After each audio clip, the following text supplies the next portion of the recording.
आज आपण नेहमीपेक्षा एक वेगळा विषय बघणार आहोत, त्याच्यावर थोडासा विचार करणार आहोत, चिंतन करणार आहोत. एक शब्द आपण अनेक वेळा ऐकलेला आहे इंग्रजीमध्ये, इंट्रोस्पेक्शन. हा इंट्रोस्पेक्शन शब्द जो आहे त्याच्यात मूळ शब्द, मुख्य शब्द आहे स्पेक्ट. स्पेक्ट म्हणजे बघणं. आणि मग ह्या शब्दाच्या प्रिफिक्स आणि सफिक्स असा वापरून अनेक शब्द येत आहेत, अनेक शब्द झालेले आहेत. इंट्रोस्पेक्शन, इन्स्पेक्शन, रिट्रोस्पेक्शन, स्पेक्ट वगैरे वगैरे. आपण या इंट्रोस्पेक्शन या शब्दासंबंधी हा शब्द घेऊन जरा विचार करूया.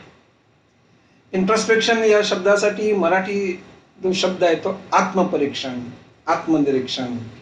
हिंदीमध्ये अंतरपरीक्षण, अंतर्निरीक्षण असा शब्द आहे. या इंट्रोस्पेक्शन मध्ये स्पेक्ट आहे म्हणजे बघणं आहे, मुख्य बघणं आहे. आता हे आपण खरं म्हणजे बघतच असतो. परमेश्वरानं आपल्याला डोळे दिलेले आहेत, महत्वाचं इंद्रिय आहे, त्यामुळे आपण दिवसभर बघत असतो. याच्यातल्या बरंच हे बाहेर बघणं, बाहेरचं बघणं असतं, खूप बघणं असतं. हे सतत बाहेर बघणं, खूप बघणं, येता जाता बघणं ही सहज क्रिया आहे. हे बहिर्मुख होणं आहे. आपण बहिर्मुख खूपदा झालेलो असतो. पण या बहिर्मुख होण्यापेक्षा सुद्धा अधिक महत्वाचं आहे अंतर्मुख होणं. बहिर्मुख होण्यासाठी, बाहेर बघण्यासाठी फार काही प्रयास, फार काही प्रयत्न, खटपट, धडपड करावी लागत नाही, आवश्यकता नाही.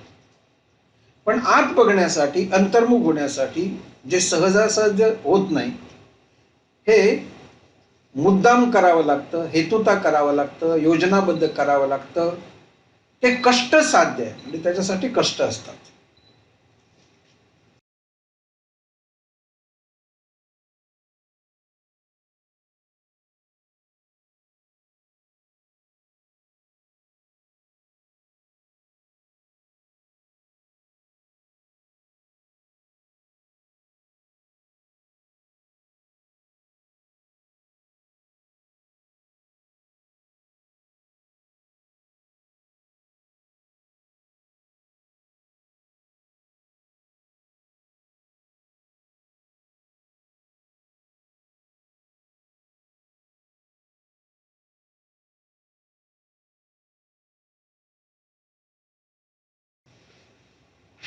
हे असं जे बघणं आहे, आपण येता जाता आरशातही बघत असतो.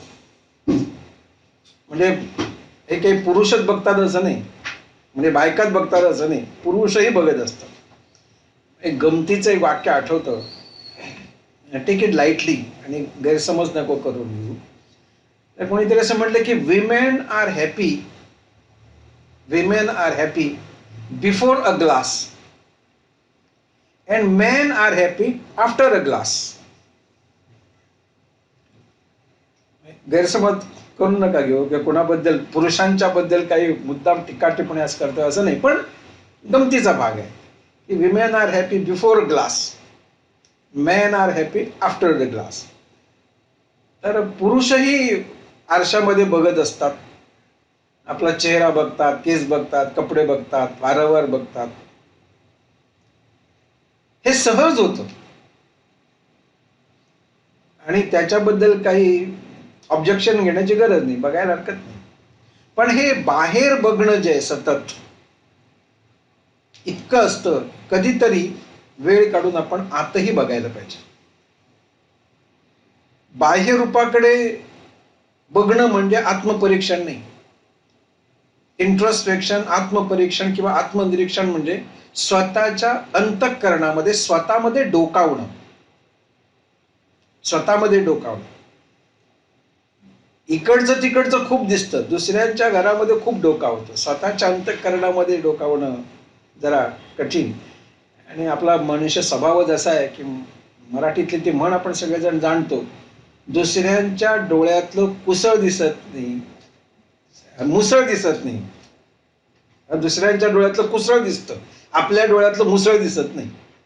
आणि दुसऱ्याची एखादी छोटी गोष्ट, दोष तो दिसतो, स्वतःमध्ये कितीही मोठे दोष असले तरी दिसत नाहीत. कारण आपल्याला दुसऱ्याकडे बघण्याची अधिक सवय लागलेली असते. ह्या इंट्रॉस्पेक्शन, आत्मपरीक्षण, याच्यामध्ये आपलं आपण बघणं, स्वतःलाच बघणं.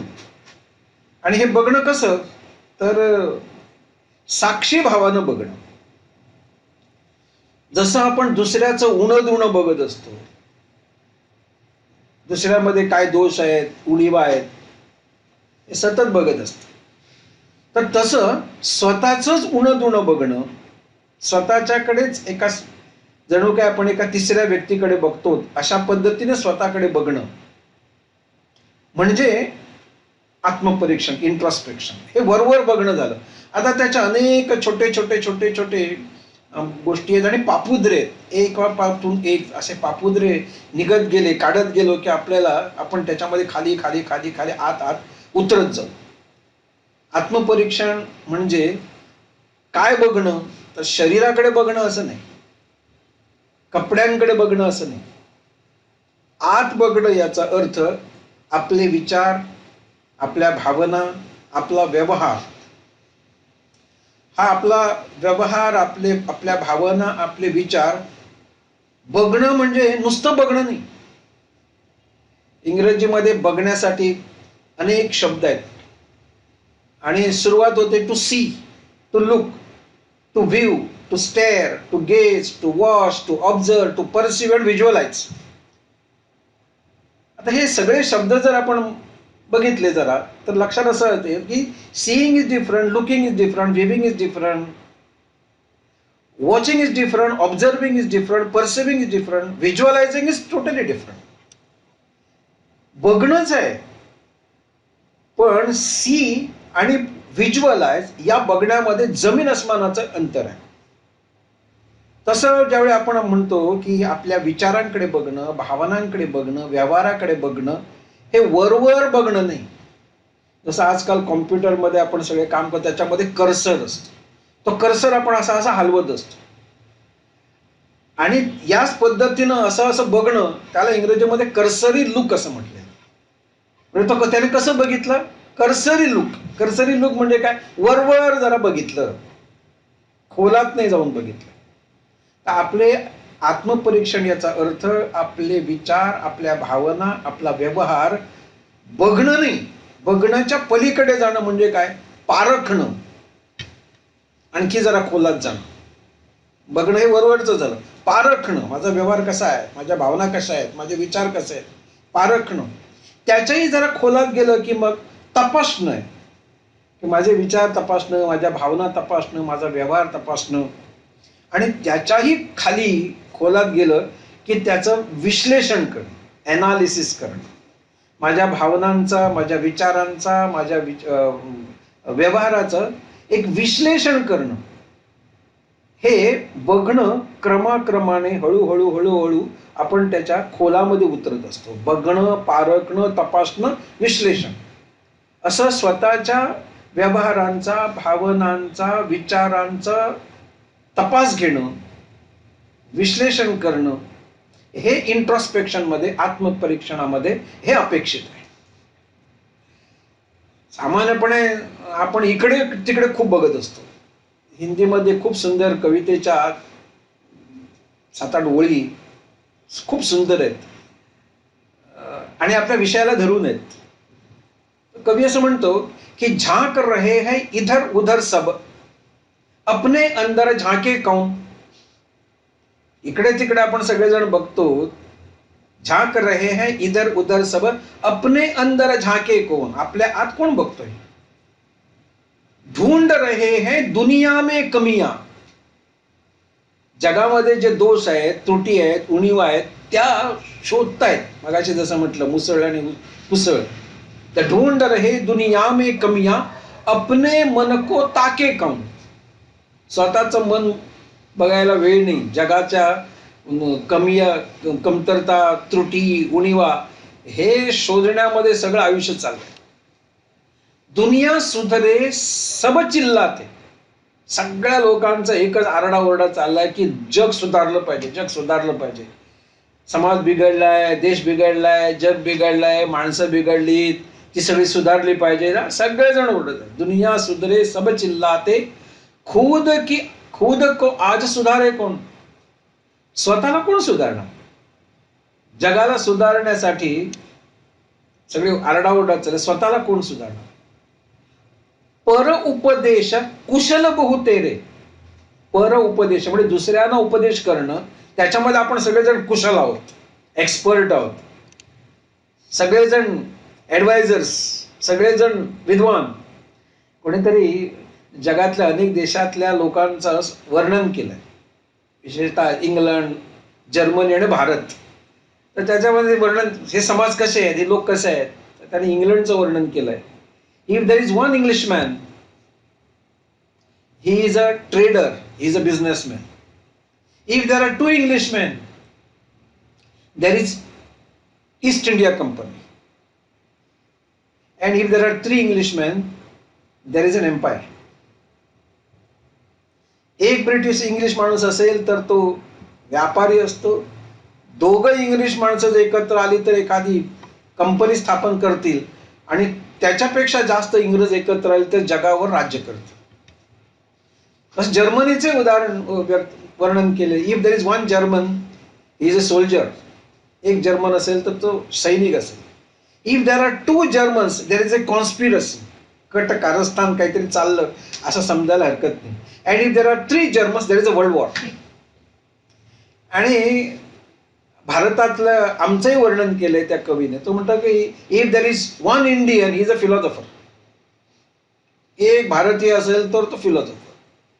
तो खेड्यातला सामान्य माणूस असेल, तो इतकं तुम्हाला विद्वत्तापूर्ण बोलेल, तत्वज्ञान सांगेल, सांगता सोयी नाही. So if there is one Indian, he is a philosopher. If there are two Indians, there is debate. वाद करतील. दोघं जर आले भारतीय तर ते वाद करतील, माझं खरं की तुझं खरं, तुझं खरं की माझं खरं, मी बरोबर की तू बरोबर. आणि if there are three Indians, there is chaos and confusion. तीन भारतीय एकत्र आले तर समजायला हरकत नाही, सब गडबड. तर उपदेश दुसऱ्याला उपदेश करण्यामध्ये सगळे पटाईत. पर उपदेश कुशल बहुतेरे, खुद पर आज विचारे कोण. दुसऱ्याला उपदेश खूप केला जातो, पण स्वतःच्या बद्दल कोण विचार करतो. आणि मग शेवटची ती ओळ आहे, हम सुधरे तो जग सुधरेगा, यह सीधी बात स्वीकारे कौन. झांक रहे हैं इधर उधर, अपने अंदर झाके कौन. दुसऱ्याला वगैरे सांगण्यापेक्षा मी सुधारलो तर आपोआप जग सुधारेल. साधी बात, साधी गोष्ट आम्हाला समजत नाही. अशाच आशयाची इंग्रजीमध्ये कविता आहे, आणि त्या कवितेचं नाव चेंज विदिन. तो कविता मोठी आहे, मी सगळी सांगत नाही. त्या कवितेतला जो मुख्य पात्र आहे ते म्हणतंय की when I was in my 20s and my imagination had no limits, I had a dream of changing the whole world. मी ज्यावेळी 20-25चा होतो त्यावेळी माझ्यासमोर एक मोठं स्वप्न होतं की संपूर्ण जगामध्ये आमूलाग्र क्रांती, परिवर्तन घडून आणायचं. आणि मग मी कामाला लागलो जग बदलण्यासाठी. जग बदलण्याच्या या खटाटोपामध्ये आयुष्यातली काही वर्ष गेली, आणि मग लक्षात आलं की माझ्यामुळे जगामध्ये काही परिवर्तन, बदल होणार नाहीये. मग मी असं ठरवलं, जगाचं सोडून द्या, आता माझं आयुष्य चाललंय. तर जगातला सुधारण्याच्या भानगडीत न पडता आपण आपला देश सुधारू, म्हणून त्याने आपल्या देशामध्ये परिवर्तन, क्रांती वगैरे घडून आणण्यासाठी प्रयत्न सुरू केले. आणखी काही वर्ष गेली, 50 वर्ष, 55 वर्ष आयुष्यातली. याच्यामध्ये गेल्यानंतर लक्षात आलं की देशामध्ये काही परिवर्तन होण्याची शक्यता नाही. आता तो थोडा शहाणा झाला होता, आयुष्य चाललं होतं, ओघळून चाललं होतं. म्हणून त्याने ठरलं की नको, जगाची बात नको, देशाच्या भानगडीत पडायचं नाही. आपण आपलं एकदम देशाकडनं त्याने ठरलं की माझं गाव मला मरायच्या अगोदर सुधारता आलं तर बस, तेवढंच. म्हणून त्याने आपलं सगळं लक्ष केंद्रित केलं ते आपलं गाव सुधारण्यासाठी. आता 70-75 वर्ष आयुष्याची झाली होती, म्हातारपण आलं होतं आणि हा आता त्याला समजायला की आपल्यामुळे गावामध्ये काहीही बदल होत नाही. मग त्याने ठरवलं की या गावाचा पण नाद सोडायचा आणि आता फक्त आपण आपल्या कुटुंबाला परिवर्तित करण्याचा, बदल करण्याचा, त्याच्यामध्ये काही परिवर्तन होतं का बघायचा प्रयत्न करायचा. म्हणून त्याने आपल्या कुटुंबामध्ये बदल करायला, परिवर्तन करायला, सुधारायला, कुटुंब सुधारायला प्रारंभ केला. काही होत नाही कुटुंबात सुद्धा. आणि मग शेवटच्या ओळीमध्ये तो असं म्हणतो, and now that I am on the death bed, आयुष्याची संध्याकाळ आलेली आहे, ढळला रे ढळला दीन सखया, संध्या छाया भेवितील दया, अशी स्थिती झालेली आहे.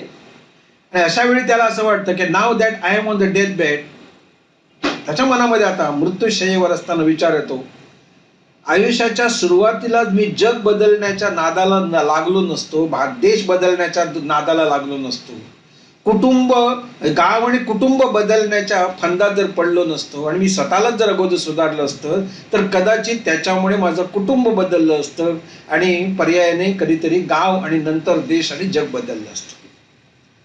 तर हे दुसऱ्याला हम सुधरे तो जग सुधरेगा या सीधी बात स्वीकारे कोण स्वीकारणार? आत्मपरीक्षण हे आपल्याला स्वतःला आपल्या आत डोकावणं म्हणजे आत्मपरीक्षण. तसं आपण येता जाता कधी कधी असं आत्मपरीक्षण करतोही. कधी कधी आपलं नजर, आपलं लक्ष हे आपल्या आत येतं, स्वतःच्या मध्ये कधीतरी आपण बघायला लागतो. खूप जाणून बुजून योजनापूर्वक हे करतो असं नाही, हेतुपूर्वक करतो असं नाही, सहजपणे होतं. कधी कधी असा एखादा प्रसंग येतो, एखादी घटना, स्थिती, परिस्थिती कधीतरी आपल्याला आत्मपरीक्षण करायला बाध्य करते. उदाहरणार्थ आजची जी संपूर्ण जगामधली जी स्थिती आहे, ही जी मोठा संकट संपूर्ण जगासमोर आहे, त्याच्या नंतर काही लोक काही अंशी आत्मपरीक्षण करायला लागलेत. अरे फटाफट माणसं मरतायत, प्रचंड हानी होतीये, अशा कालखंडामध्ये लोकांना या या एका गोष्टीने, या संकटाने काही लोकांना, सगळ्यांनी जरा आत वळून आपल्या आत डोकावून विचार करायला प्रवृत्त केलेलं आहे.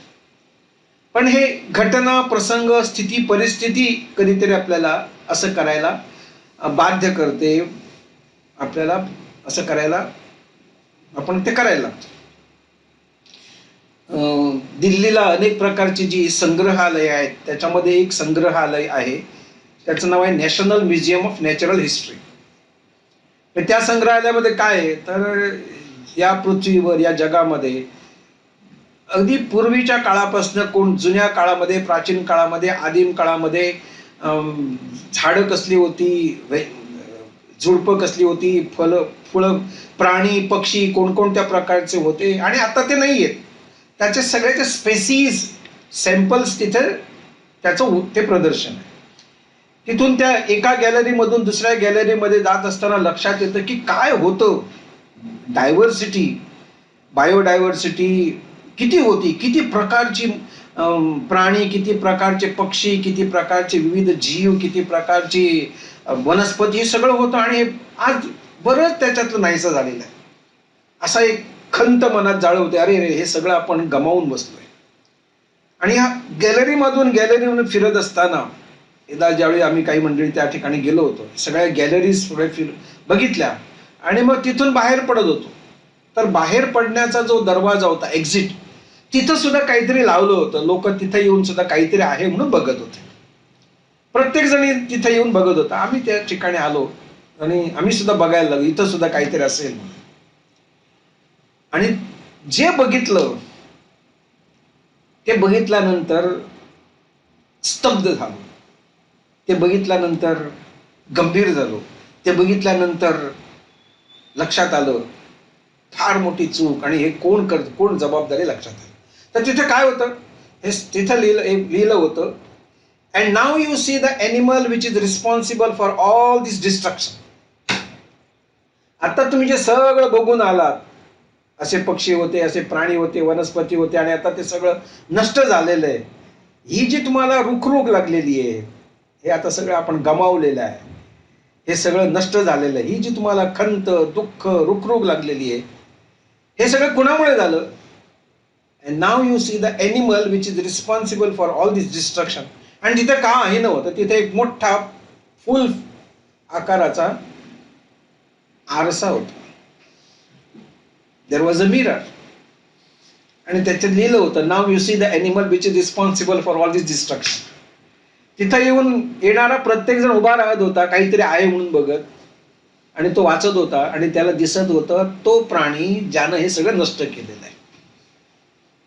एखाद्या माणसाची दृष्टी आत वळवणं, त्याला विचाराला प्रवृत्त करणं, त्याचं इतकं सुंदर उदाहरण मला अजूनही ते उदाहरण आठवतं, खूपच ते उदाहरण भावतं.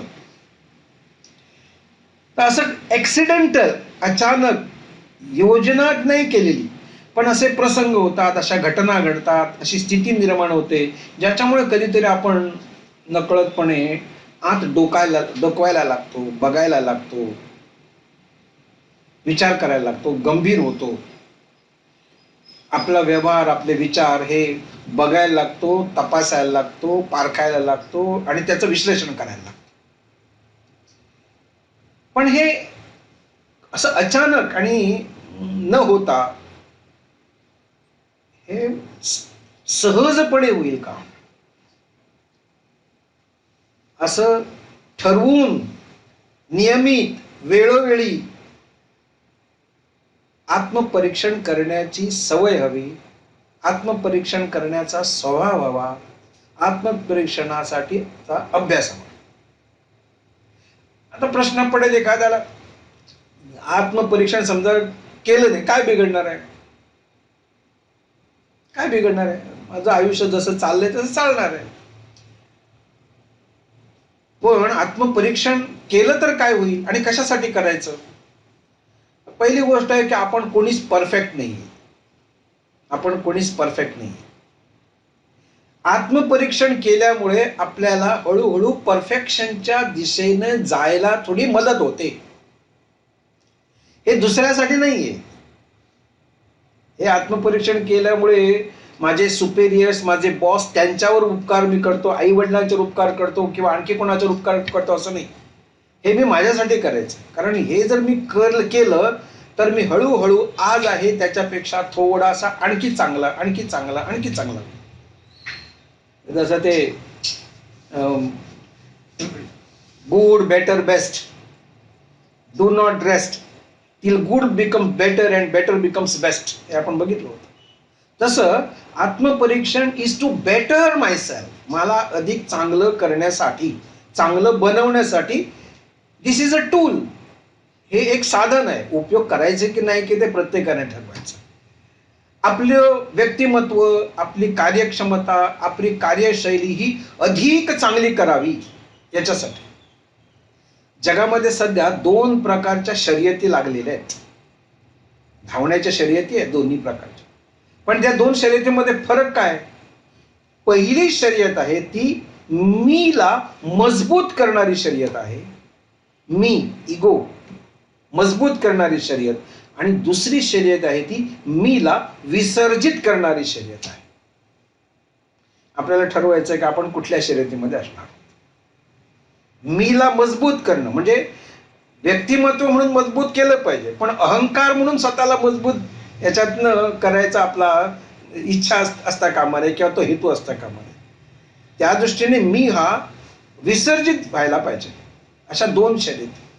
आणि ही मीला, अहंकाराला आपण विसर्जित त्याच वेळी करू शकतो ज्यावेळी आपल्याला स्वतःमध्ये वारंवार वेळोवेळी अंतर्मुख होऊन डोकावण्याची सवय लागते, अभ्यास होतो, तो आपला स्वभाव बनतो. त्यावेळी हा अहमपणा, मी विसर्जित होऊ शकतो. याच्या काही पद्धती आहेत. म्हणजे आत्मपरीक्षण करणं, इंट्रोस्पेक्शनच्या काही पद्धती आहेत. एक नकळत होणारी, सहजपणे होणारी, आणि एकच काही पद्धती अशी आहे नाही, आणि सगळ्यांना एकाच पद्धतीने सगळेजण करतील किंवा करावं असंही नाही. प्रत्येकाची पद्धत वेगळी असू शकते. काही जण कॉन्शियसली, जाणीवपूर्वक, हेतुपूर्वक ते करतील, काही जण अनकॉन्शियसली करतील.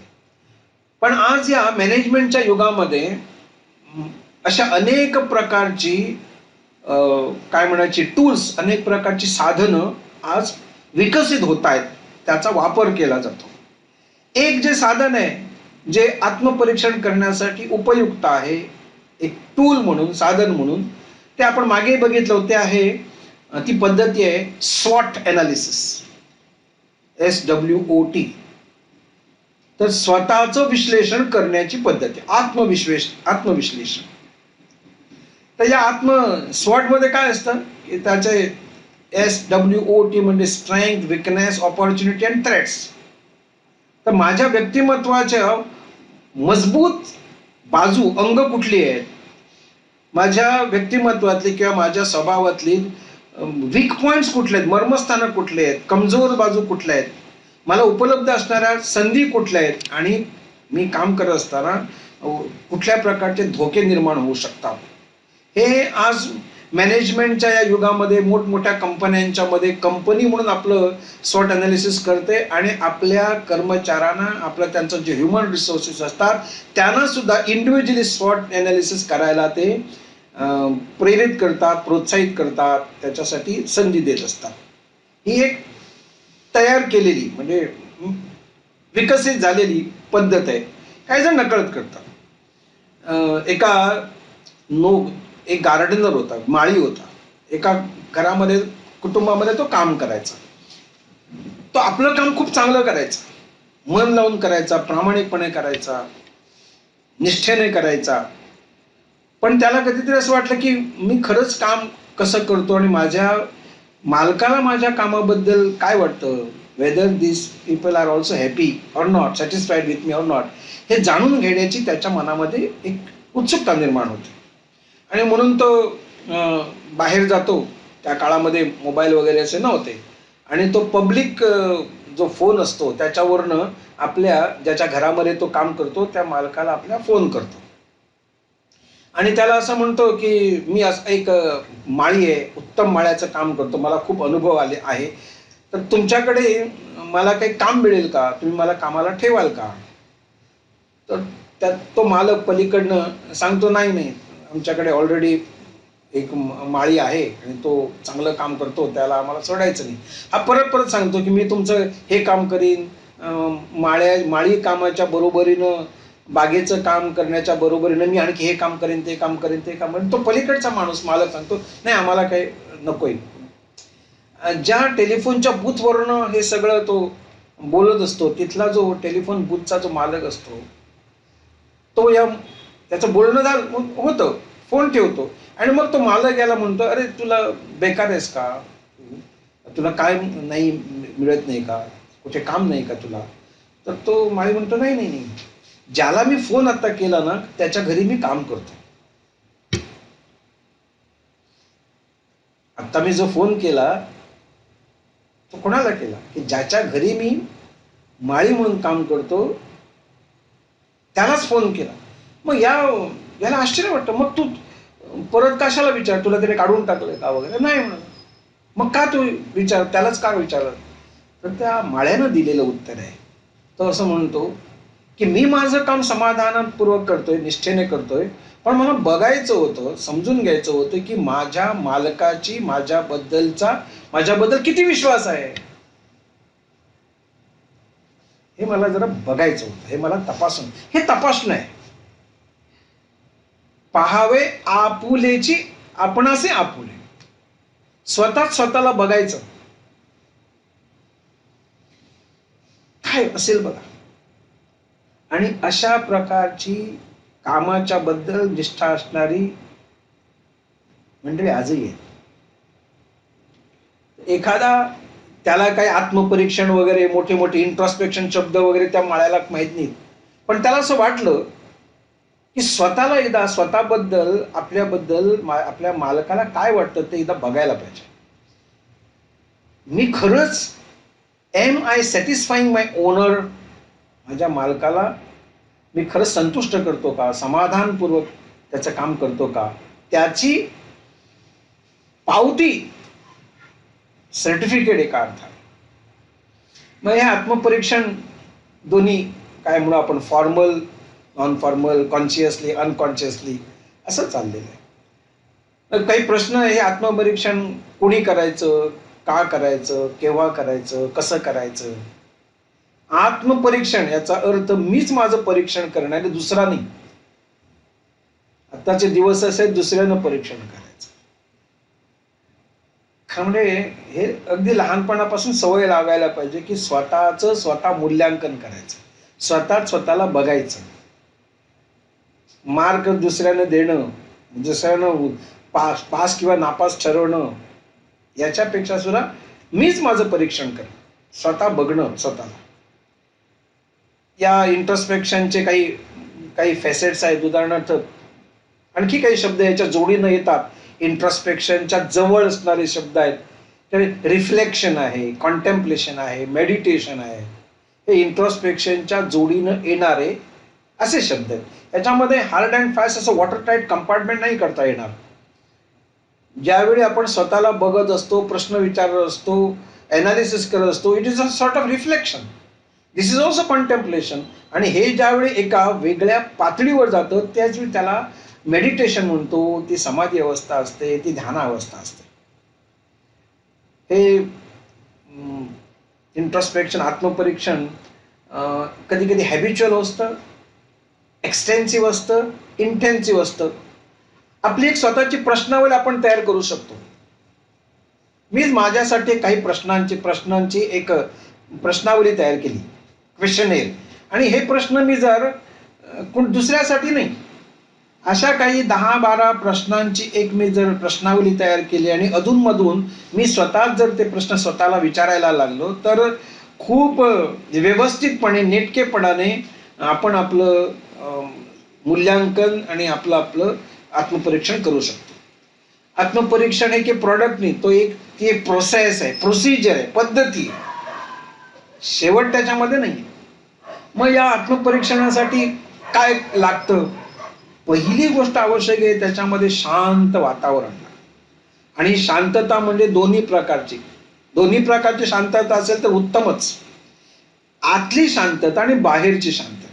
बाहेरची शांतता म्हणजे आपल्या भोवतीचं इकोसिस्टम आहे ते शांत असेल. आणि त्याही पेक्षा महत्वाचं म्हणजे आपलं मन शांत असेल, आतून शांतता असेल तर. म्हणून कधीतरी असं एकांत, एखाद्या वेळेस तरी असं एकांतात बसणं, एकांतात जाणं. अलीकडे त्याला शब्द रिट्रीट वापरायला लागले. रिट्रीट म्हणजे वर्षातून एकदा असं कुठल्या तरी रोजच्या आपल्या ज्या व्यवहारातून, धावपळीतून, गडबडीतून, धबडग्यातून वर्षाच्या शेवटी केव्हा तरी, वर्षातून एकदा ज्यावेळी असेल, 1-2-3 दिवस काढून go back to the nature. कुठंतरी सेक्युलेटेड वातावरणामध्ये जायचं, अलूफ फ्रॉम हे सारा हल्लाबुल्ला जो सारा चलता आहे त्याच्यातनं बाजूला होऊन शांत वेळ काढून जायला पाहिजे. ज्या ठिकाणी वातावरण प्रसन्न असेल, स्थान चांगलं असेल. विपश्यना हा त्याचाच प्रकार आहे. जी विपश्यना आज अनेक जण जातात, त्या विपश्यनेमध्ये जात असताना तिथं काही नसतं. तिथं स्वतःला बघायचं असतं, स्वतःला प्रश्न विचारायचे असतात. कुठे मोबाईल नाही, एकमेकाशी बोलणं नाही, काय नाही. तिथं राहायचं आणि स्वतःला जरा बघायचं, तपासायचं, पारखायचं. असंही होऊ शकतं. तो रिट्रीट हे आहे, हा एक मेंटल प्रोसेस आहे, एक मानसिक प्रक्रिया आहे. वेळ कुठला चांगला असू शकतो इंट्रोस्पेक्शनसाठी, आत्मपरीक्षणासाठी? कुठलाही वेळ चालतो. म्हणजे एखाद्या माणसाला रेल्वेचं स्टेशन आणि गजबज आणि गोंधळ त्याच्यामध्ये सुद्धा करू शकतो. पण सगळ्यांना जसं जमतं असं नाही. सुरुवातीच्या काळामध्ये जो सवय करायची असेल तर सकाळची वेळ ही चांगली वेळ आहे, संध्याकाळची उशिरा वेळ ही सुद्धा चांगली आहे. कुठलाही वेळ आपल्या सोयीनुसार, पण शक्यतो सकाळच्या वेळी, संध्याकाळच्या वेळी असं करायला हरकत नाही. हे फॉर्मल रूपमध्ये घेऊच. एकदा आम्ही प्रयोग असा केला होता, शिक्षक दिन, टीचर्स डे शाळेमध्ये, कॉलेजमध्ये करतात. प्रयोग आम्ही असा केला होता. कारण त्याच्यासाठी काय केलं की सामान्यपणे शिक्षक दिन म्हणजे काय, तर मुलं शिक्षकांसाठी काहीतरी खेळ, गेम्स, ॲक्टिव्हिटीज आणि खाण्यापिण्याच्या ऑर्गनाईज करतात आणि शिक्षक हा त्या दिवसाचा उत्सव मूर्ती असतो. खरं म्हणजे शिक्षक दिन हा आत्मपरीक्षणाचा दिवस असायला हवा. मुलं आमच्यासाठी काही गेम्स करतील, काही भेटी देतील, काही फुलं देतील, काही नमस्कार करतील, मुलांनी करणं. शिक्षकाने काय करायचं? शिक्षकांनी हे मुलांनी करणं ठीक आहे त्यांच्या लेवलला, पण शिक्षकांनी हा दिवस हा स्वतःचं आत्मपरीक्षण करण्याचा दिवस म्हणून वापरला. एकदा आम्ही प्रयोग केला होता. प्रयोग असा होता की शिक्षक दिनाच्या दिवशी शिक्षक सगळे आल्यानंतर एका हॉलमध्ये एका मोठ्या फळ्यावर काही प्रश्न 8-10-12 प्रश्न लिहिले होते मोठ्या अक्षरामध्ये. हॉलमध्ये प्रवेश केल्यानंतर शिक्षकाने तिथपासनं बोलणं बंद, बोलायचं नाही. तिथं येऊन बसायचं, त्या समोर त्याच्या ती प्रश्नावली असेल, एकमेकांशी बोलायचं नाही. हॉलमध्ये असेपर्यंत एकमेकांशी बोलायचं नाही. त्यांनी तो समोर असलेले पीपीटी, आता पीपीटीच्या माध्यमातून सुद्धा करता येतील, एक एक प्रश्न टाकला समोर पडद्यावर, स्क्रीनवर. हा प्रश्न त्याने बघायचा, मनातल्या मनात वाचायचा आणि लगेच पुढे नाही जायचं. तर त्या प्रश्नावर त्याने मिनिटभर, अर्ध मिनिट, 5 मिनिट, जे काय असेल ते त्याच्यावर त्याने विचार करायचा, त्याच्यावर त्याने चिंतन करायचं. असे काही प्रश्न लिहिले होते आणि हॉलमध्ये सभागृहात असेपर्यंत बोलायचं नाही. तिथून शांतपणे तर सगळं हे झाल्यानंतर शांतपणे सगळ्यांनी उठून बाहेर जायचं, बस. मग बाकीचे काहीतरी कार्यक्रम असतील ते होऊ शकतात. असा एक प्रयत्न असा. कधी कधी वर्कशॉपच्या माध्यमातून, वर्कशॉपच्या रूपानं सुद्धा आपण हा उपक्रम किंवा आत्मपरीक्षण करू शकतो. त्याची कार्यशाळा, त्याचं वर्कशॉप सुद्धा होऊ शकतं. आत्मपरीक्षणासाठी काय काय लागतं, व्हॉट आर द कंडिशन्स किंवा काय परिस्थिती. पहिली गोष्ट आहे जी कुठल्याही गोष्टीसाठी, कुठल्याही ह्याच्यासाठी लागते ती म्हणजे मोकळं मन, ओपन माइंड. दुसरी, स्वतःला शोधण्याची, स्वतःला तपासण्याची इच्छा पाहिजे. मला जरा स्वतःला तपासून बघायचंय, मला जरा स्वतःचा शोध घ्यायचा आहे, त्याची इच्छा पाहिजे. त्यानंतर आपली गुणवत्ता वाढवणं, आपली गुणवत्ता अधिक चांगली करणं, याची तयारी पाहिजे. आणि ही सगळी मानसिक प्रक्रिया असल्यामुळे हे होत असतं. त्यावेळी मन, शांत मन, स्थिर मन, या गोष्टी किमान आवश्यक आहेत आत्मपरीक्षणासाठी. सायलन्स, शांतता. आपण उदाहरण घेऊ आता एक. हे सगळे थोडं याच्याबद्दलचं बोलणं झालं तर आत्मपरीक्षणाच्या संबंधी उदाहरण घेऊ. उदाहरणार्थ मी शिक्षक आहे, शिक्षक असल्यामुळे मी माझं शिक्षक म्हणून उदाहरण घेतो. तर मी आता विचार करतोय, केला पाहिजे की मी शिक्षक का झालो. रोज विचारला पाहिजे, पण वर्षातून एकदा तरी नक्कीच विचारला पाहिजे, मी शिक्षक का झालो. शिक्षक होण्यामागची माझी प्रेरणा कोणती होती. सुरुवातीला मी शिक्षक झालो त्यावेळी शिक्षक होण्यामागची माझी प्रेरणा कुठली. आज मी शिक्षण क्षेत्रामध्ये 10 वर्ष आहे, 15 वर्ष आहे, 20 वर्ष आहे. आज मी शिक्षक होण्याची मागची माझी प्रेरणा तीच आहे का. उदाहरणार्थ, सुरुवातीला मी शिक्षक झालो त्याच्यातलं सगळ्यात महत्वाचं कारण कुठलं होतं, तर मला नोकरी पाहिजे होती, आर्थिक स्थैर्य पाहिजे होतं, माझ्या कुटुंबाचं सगळं नीट पालन पोषण व्हायला पाहिजे म्हणून मला पैशांची गरज होती म्हणून, आणि थोडी आवड होती समजा, म्हणून मी शिक्षक झालो. म्हणजे माझी प्रेरणा कुठली होती. वित्तेषणा ही माझी प्रेरणा होती. वित्त म्हणजे पैसा, पैशाची इश्यू. वित्तेषणा ही माझी प्रेरणा होती. 5-7 वर्ष झाल्यानंतर आज माझी प्रेरणा कुठली आहे. तो तर पैसा, पगार वगैरे मिळतो, पण तीच माझी एकमात्र प्रेरणा आहे का. माझी आता प्रेरणा बदलली आहे. आता मी शिक्षक आहे तो केवळ वित्तेषणा म्हणून, धनासाठी म्हणून, पगारासाठी म्हणून तुकारामांची क्षमा मागून कधी कधी असं म्हणावं लागतं. तुकारामाने म्हणलं, राहिलो उपकारा पुरता. आमचे अनेक मित्रमंडळी म्हणतात राहिलो पगारा पुरता. तर आपण केवळ राहिलो पगारा पुरता असं समजायचं का? 5 वर्ष 10 वर्ष ठीक आहे. आता माझी प्रेरणा बदलली. आता मी केवळ पगारापुरता नाही तर लोकेशन म्हणजे मला थोडं नाव, कीर्ती, प्रसिद्धी, अमुक आहे तमुक आहे, याची थोडंसं ही माझी प्रेरणा आहे. ठीक आहे, हरकत नाही. पण 15 वर्ष 20 वर्षाच्या शिक्षक म्हणून काम केल्यानंतर अजूनही माझी प्रेरणा, आज माझी प्रेरणा जर वित्तेषण आणि लोकेशनात असेल तर गडबड आहे. आज माझी प्रेरणा कोणती आहे? मी पगारासाठी काम करतो, मी प्रसिद्धीसाठी काम करतो, की आणखी काहीतरी कशासाठी काम करतो? हा प्रश्न दुसऱ्या कोणी विचारायचा नाही, मीच स्वतःला विचारायचा. हे एक उदाहरण आहे. आणि मला याच्यासाठी काय करायला पाहिजे? तर माझ्या स्वभावामध्ये, माझ्या व्यवहारामध्ये, माझ्या भाषेमध्ये, माझ्या बोलण्या चालण्यामध्ये इतके वर्ष काम केल्यानंतर काही फरक पडलाय का? 15 वर्षापूर्वी मी शिक्षक होतो, त्यावेळेचा माझा स्वभाव, माझा व्यवहार, माझी भाषा, माझं बोलणं चालणं, आणि 15-20 वर्षानंतर मी आज इथं पोचलोय, आज माझा स्वभाव, माझी भाषा, माझं बोलणं चालणं, माझा व्यवहार, याच्यामध्ये जर काहीच अंतर आलं नसेल तर दगड आणि मी याच्यामध्ये काय फरक राहिला? दगड तिथंच आहे, काही फरक नाही पडला. तसं माझ्यातही काहीच फरक पडला नाही. मग हा फरक पडला पाहिजे का?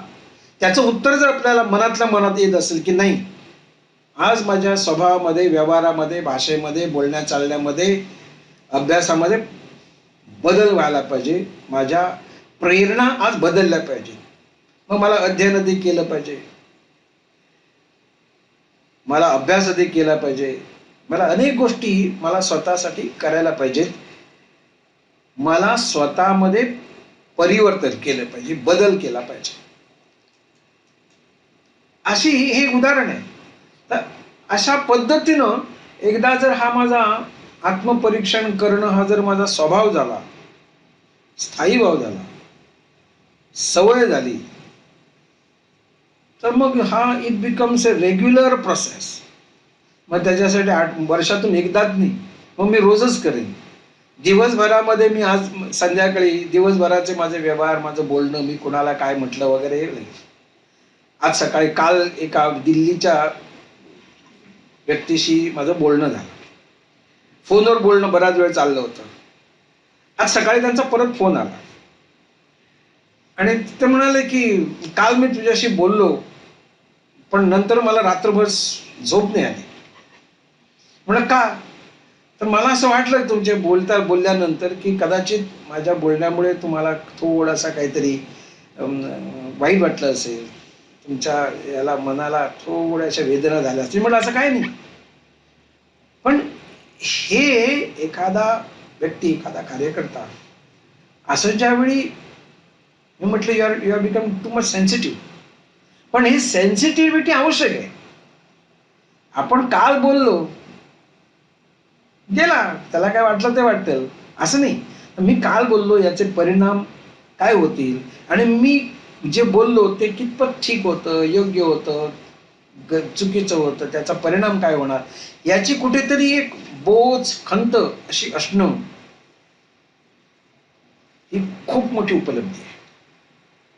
ते अगदी कालचं आणि आजचं उदाहरण.